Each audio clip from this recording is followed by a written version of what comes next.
Production funding for Ruckus has been provided by gifts from Dave and Jamie Cummings, the Fred and Lou Hartwig family, Peter and Barbara Gattermeyer, the Courtney S. Turner Charitable Trust, John H. Mize, and Bank of America N.A. co-trustees, and by viewers like you. Thank you. Welcome to Ruckus, our weekly food for thought fight over the news of the day and the trends of the times. I'm Mike Shannon. The Ruckettes join me shortly, and our topics this week: Congressman Cleaver decides to go with Joe. County Executive White says the combat audit is a no-go, and pollsters audit themselves, plus roast and toast. But we're going to start with our Newsmaker segment and welcome the Attorney General of Kansas, Derek Schmidt, now in his third term. Before becoming Attorney General, Schmidt was elected to the state Senate in 2000, ultimately serving as Majority Leader. We'll talk today about criminal justice reform and some other items as well. General Schmidt, welcome to Ruckus. Thank you very much for coming in, sir. Thanks for the invitation, Mike. I'm sure everybody knows we have an Attorney General in Kansas. I'm not sure everyone understands what the responsibilities and roles are. Can you give us a quick overview? Well, we usually say that's a good thing around the office if people aren't waking up first thing in the morning wondering about their Attorney General. We're the state's lawyer, but that means a lot of different things. Sometimes we're the state's defense counsel when the state, or ultimately the taxpayers, because they have the money, gets sued. Sometimes we're criminal prosecutors. Sometimes we're investigators of Medicaid fraud. Sometimes we're running crime victim support programs. Sometimes we're providing counsel and services to state agencies. So it really varies. The legislature's given us a lot of duties over the years. Unlike the federal government, where a president appoints an attorney general who is ultimately confirmed by the Senate, state attorneys general, or at least in Kansas, are elected. That means you had to run as a partisan politician. You're a Republican. Would you say you're a basic conservative Republican? Yeah, that's how I've always thought of myself. More liked by the NRA than the ACLU? Most days, I suppose. Yeah. I want to ask you about a law that I know was passed in Kansas requiring someone registering to vote to provide proof of citizenship. Mm-hmm. And that law was overturned by a federal district court. It was Chris Kobach's law when he was Secretary of State. He appealed the decision. It went to an appellate court. Kobach left office. That's now under your jurisdiction? Right. We inherited those appellate cases when Secretary Kobach left office. And, we've continued to defend the statute. I think that's the right thing to do. The legislature enacted the law, notwithstanding the fact that it's been really associated with the former Secretary of State. It was passed by overwhelming bipartisan majorities in the Kansas legislature, and I think it deserves a vigorous defense. So we're giving it that. We've argued the case at the 10th Circuit Court of Appeals, and we're awaiting the court's decision. Have any idea when that decision might be handed down? We check every day to see if that's the day, but it hasn't been yet. I want to talk to you, and I know this is a major interest of yours, criminal justice reform. What is the Criminal Justice Reform Commission? The legislature decided this year that there ought to be a robust, comprehensive review of the state's criminal justice system with an eye toward reforming it. It's not the first time the legislature has done that. They did it in 2004, set up by statute a commission with a similar mandate, and they've done it again now. And so because of that, we're taking a look. I participate as a member of the commission by law. And from my vantage point, what I've really tried to do, because it's such an enormous topic, we know from the 04 experience, if you bite off too much, maybe not very much gets done. So I've really tried to focus our discussions as much as I can in areas I think there's some really sort of opportunity for agreement. You're very concerned about people who are incarcerated because of mental health and drug usage and other addiction problems. In my mind, the question that's fruitful is how can we actually make a difference, have a fighting chance of making a difference in changing offender behavior so that they don't reoffend, and therefore our communities are safer down the road. That's good for everybody, from the offender to the community to crime victims.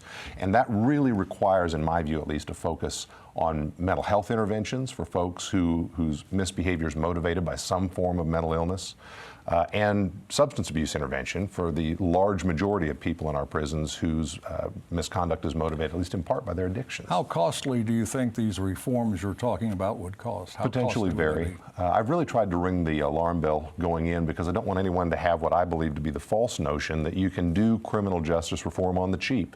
I mean, you can make changes on the cheap, but you can't fix the system on the cheap. To fix the system, you have to do the types of things that have a chance of change in behavior. And that means more drug treatment, which is costly, more mental health treatment, which is costly. While I was reading some background material about your career, I came across an item that said you might be interested in running for the U.S. Senate in 2020 to succeed Pat Roberts. Are you interested? Well, of course, I'm interested. Many of us in public office are. I've said that I'll make a final decision on that sometime after we get done with a series of high-level appellate arguments that are scheduled for this fall and before the state Republican convention next spring. Are you waiting for Mike Pompeo to either say he's in or he's not in? He seems to say he wants to stay in the job he has now as Secretary of State. Well, I like and respect Mike, but I'm more waiting on my wife. Well, and what is her view? She'll let me know sometime later this fall, I think. Well, you'll let us know when you decide, I trust. I will, absolutely. All right, sir. Thank you very much for coming in. Appreciate your time. It's great to meet you. Come back and see us again. Thank you, Mike. Enjoyed it. That is the Kansas Attorney General Derek Schmidt. Now let's meet the panel and start a ruckus.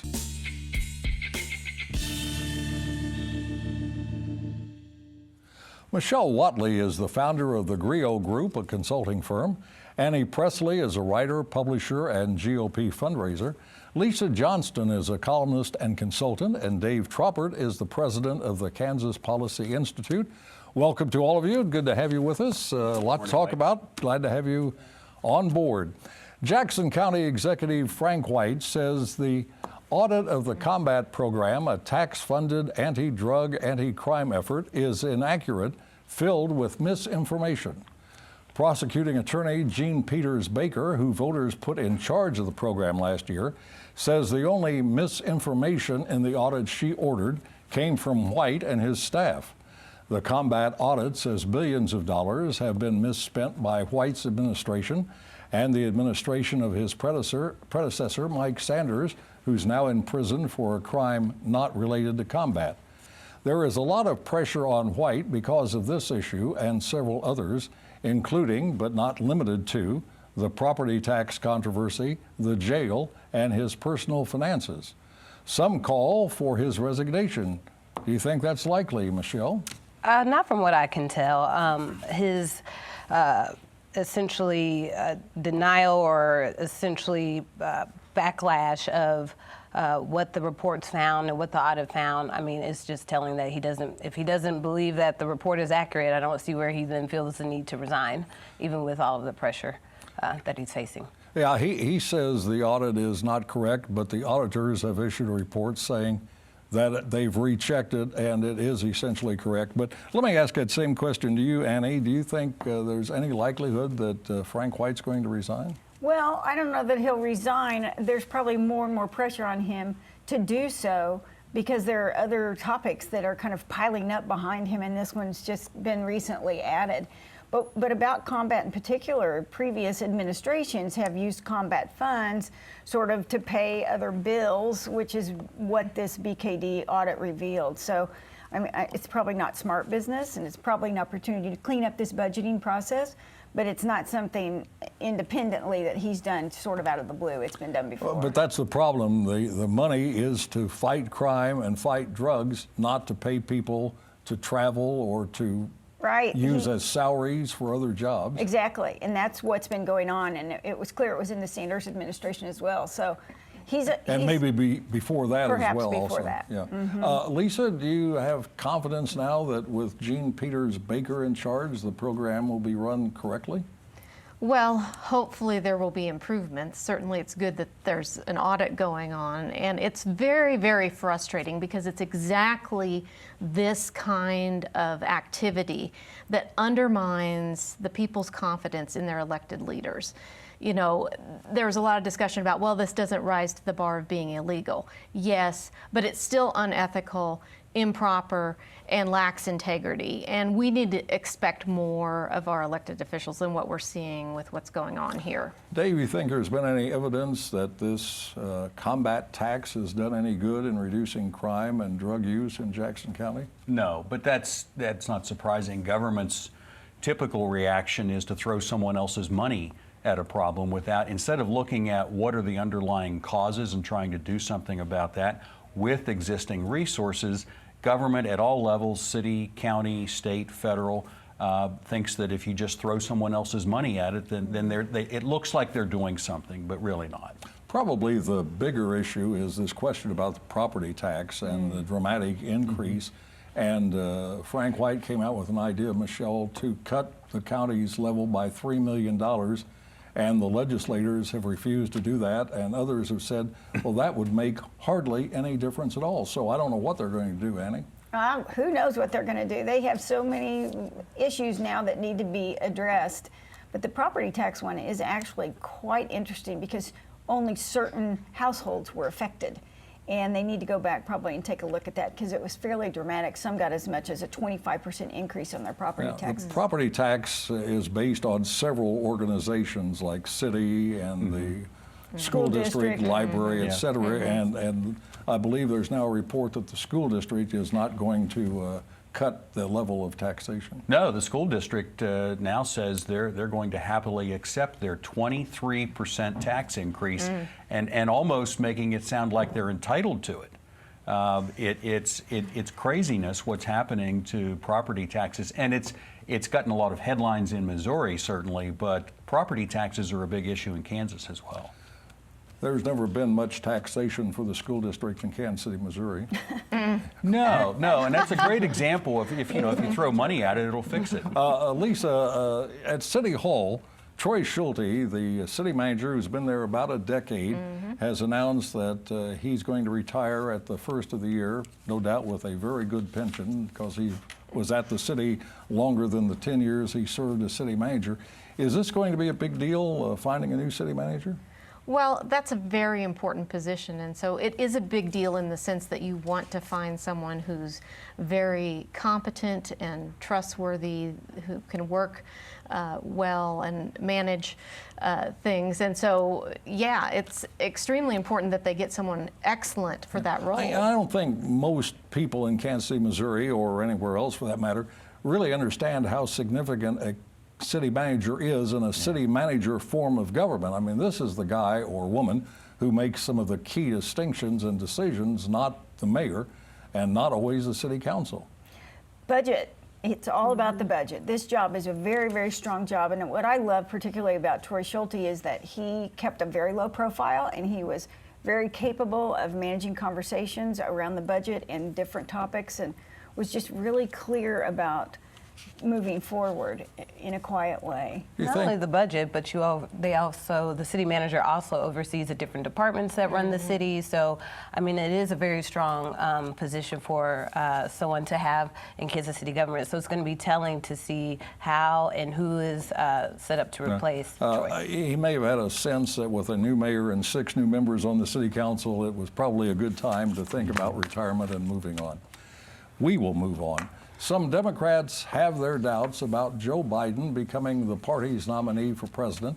He's too old, too out of touch, too gaffe-prone. Now, others don't see that. They see a longtime public official who gave up a key Senate seat to serve as Barack Obama's loyal vice president. They see a popular figure who many believe can easily defeat President Trump in next year's race. Now, Kansas City Congressman Emanuel Cleaver has weighed in, endorsing Biden for the nomination, calling him a leader who has never been afraid to speak out for what he believes is right. Cleaver, who was Kansas City's first African-American mayor, says he struggled over the Biden endorsement because 2 African-Americans, Senators Booker and Harris, are also running. Now that we know who Congressman Cleaver endorses, the question becomes, how valuable is this endorsement? Lisa?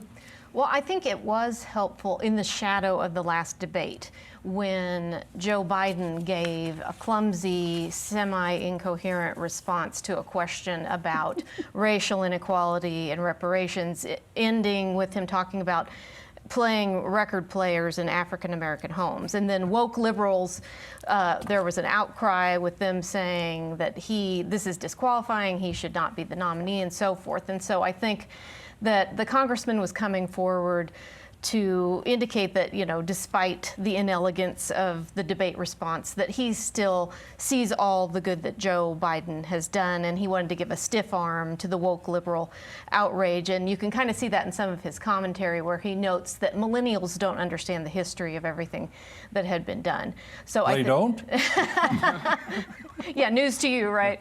But yeah, he was making that point, and so I think that he wanted to express the fact that he really believes that Joe Biden at this time is the best person to be the nominee for the party. You I think, sent out a news release about Biden's endorsement, about the endorsement of Biden by Cleaver. You must know a lot about it. What motivated the mayor, former mayor?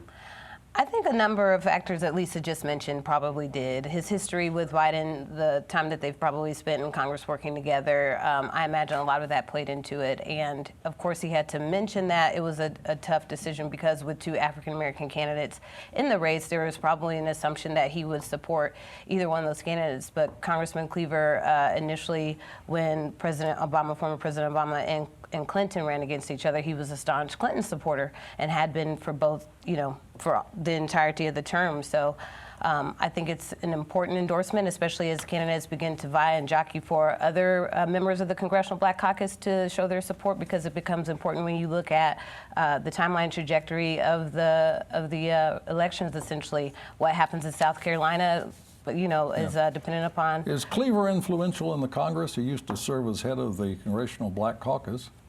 I think he's influential, but I think that his influence here stems from his work with the Congressional Black Caucus, having been a former executive director of the Black Caucus, the fact that he's in Missouri, and again, when we look at the timeline, being able to shore up as many Congressional Black Caucus members before South Carolina becomes important, something that, for instance, Cory Booker has been able to accomplish. South Carolina has a huge African-American population. So Annie, Emanuel Cleaver, I'm sure you know him well from his many years as mayor and on the city council and in Congress.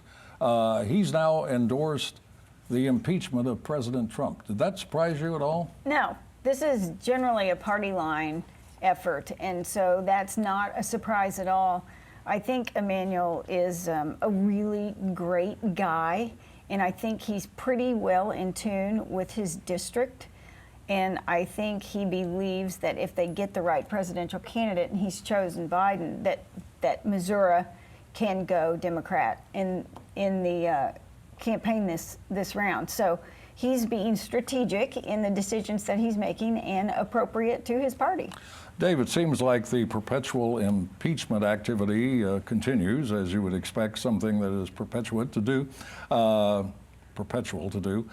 Is this going to be successful? Are we going to see an impeachment? I don't think so. I don't think that it'll be successful, even if it gets out of the House. I don't think the Senate would vote to impeach. Now, why do it then? It's political theater. I mean, it's been this way since the day after the 2016 election. One party lost, one party won, and the party that lost can't get over it still. And so it's been the goalpost has moved as to what would be the impeachable offense. But it's almost like we're going to impeach, and then we're going to go find something to impeach him about. And I'm not making excuses for Trump. He needs to stop giving his opponents a club to hit him over the head with. But this isn't. I don't think this. Got to move on. Almost every poll shows almost every Democrat running for president well ahead of the incumbent in head-to-head contest. Now, does that mean Donald J. Trump has no chance of serving a second term?